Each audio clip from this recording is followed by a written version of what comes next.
booties for Black girl nerds. Thank you so much, Mona and Casey, for your time this morning. This is a very beautiful film visually and a beautiful story, and I appreciate talking about it with you today.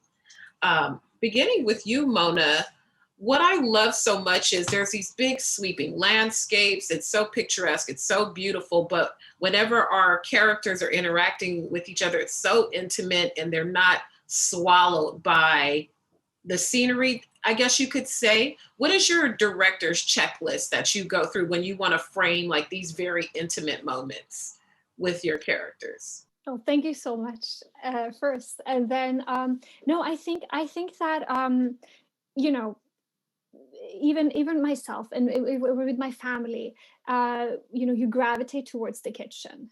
And it's where the fire is going. It's where the heart of the house is in the kitchen, right? Even at a party, that's where you go to. Everybody ends up in the kitchen. So I thought that's really, and also because these women are busy, they're farmers, they always doing chores. They're not just, they don't have a lot of time to sit around and drink tea.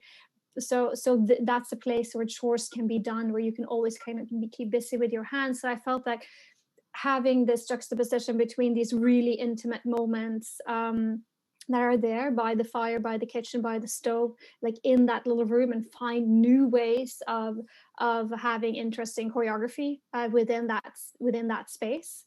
Million different ways of shooting that room, and then having these really big expansive wides where you see a person and how tiny they are in this majestic landscape. That was something that I was excited to just explore. It's just gorgeous. I mean, from everything from just the sweeping hills, the snow. I mean, it was just very, very beautiful to watch. Casey, congratulations to you, not only for being in it, for doing the production side of it, and continuing to evolve as an artist and an actor and a creator. Working with this project, where would you say this stage of your career is, and how does this project fit into it? Oh, thanks. That's an interesting question. I sort of haven't put a ton of time into thinking about exactly like where I want my career to go. I fall in love with people and artists and stories and scripts and ideas, and I just sort of follow my nose that way. But I have found that I've been I started to quote unquote produce more, meaning just like find people I like and helping them tell stories. In some cases that means like mentoring very young people, and in some cases that means reaching out to somebody like Ron Hansen, who's like brilliant and been around forever and has written 20 books and screenplays, and asking him if there's something that he wants to do, and then just trying to bring people together. It's nice, like for a long time I've felt like that the community in entertainment industry, everybody from the crew to actors to the people you talk to about movies, who study movies and publicize movies, like you, everyone, like that's sort of I love it. I love that community. And I like, everyone's creative and progressive in different ways and open-minded. And so reaching out into that community more to find other people and tell stories with, or help tell stories, has been really fun. So that's, I guess, where I'm at these days.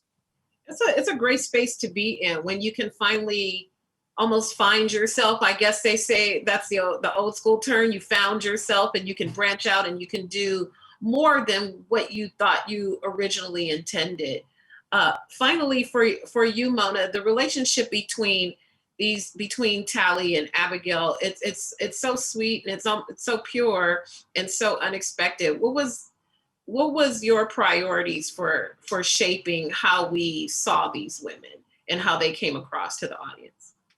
Well, I think that it was really important to me was first that I wanted to cast two really strong women in the leads. I wanted them to be actors who that you felt that they commanded the room, and I said that I felt that was a really important characteristic for both of them, and then I wanted I really love the part of the writing and the part of the story that is where these two women are just discovering that this incredible thing is happening to them, and that they're just celebrating that, where they're talking about this being, maybe this is that moment that I've been waiting for my whole life.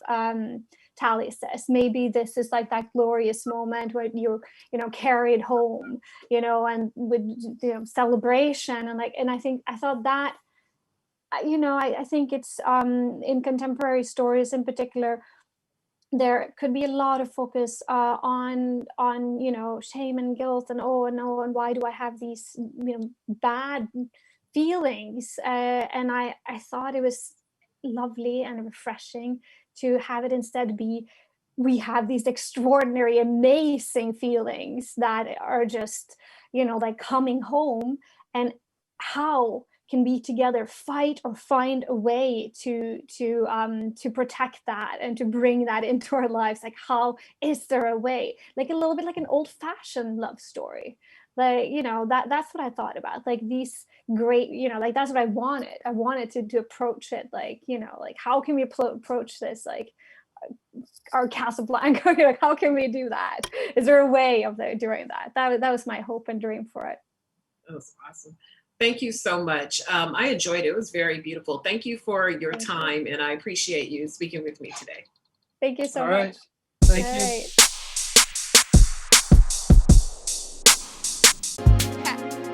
Better shake your booties for black girl nerves. Better shake your booties for black girl nerves.